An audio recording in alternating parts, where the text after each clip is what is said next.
مولانا رشید احمد گنگوہی یہی شرح کرتے ہیں، لام الدراری ان کی کتاب ہے علی جامع البخاری۔ علامہ رشید احمد گنگوہی وہ بڑی دلچسپ ایمان افروز بات کرتے ہیں، وہ کہتے ہیں ما نظرنا منظرا کان اعجب الینا، جو منظر اس دن نظر آیا حضور کے چہرے کا وہ اس سے زیادہ اعجب منظر نہیں تھا۔ لکھتے ہیں کہ وہ نماز تو پڑھ رہے تھے مگر کنکھیوں سے، نماز پڑھ رہے تھے مگر کنکھیوں سے، آنکھوں سے، حضور علیہ السلام کے حجرہ مبارک پر انہوں نے آنکھیں گاڑی ہوئی تھی، وہ جالی مبارک جہاں دروازہ کھلتا ہے پر نماز رہے تھے، رو بقبلہ تھے حالت نماز میں، مگر آنکھوں کو کنکھیوں سے حجرہ رسول کی طرف گاڑا ہوا تھا کہ شاید نکل آئیں، شاید نکل آئیں۔ آپ دیکھیے کیفیت کیا تھی۔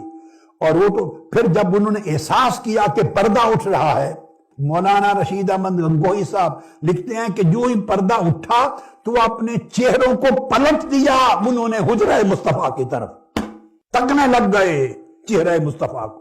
ہم ایک دوسرے کی کتابیں پڑھتے نہیں ہیں، اتنی نہیں پڑھتے کہ نفرتیں ہو گئی ہیں آپس میں، بودھ ہو گئے ہیں، فاصلے ہو گئے ہیں، کوئی کسی کو کافر مرتد اور گستاخ رسول بنائے جا رہا ہے، کوئی کسی کو بدعتی اور مشرک بنائے جا رہا ہے۔ مسلمان بچا کون ہے ہمارے پاس؟ یہ دیواریں گرا دیں۔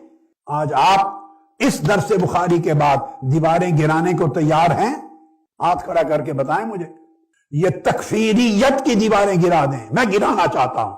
150 سال بڑا خسارہ ہو گیا، میرا آج اعلان ہے، 150 سال بڑی تباہی ہو گئی بر صغیر پاک و ہند میں۔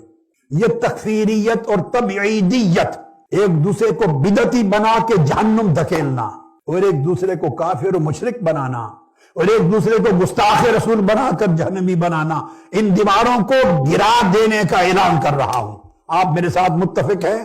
اعلان کریں اس ڈیکلیریشن میں، ہاتھ اٹھائیں۔ یہ ڈیکلیریشن ہے آج کا، یہ اعلامیہ ہے، نفرتوں کی دیواروں کو گرا رہا ہوں۔ امت متحد ہو محبت رسول پر، عشق رسول پر، مطابعت رسول پر، حدیث رسول پر، سنت رسول پر۔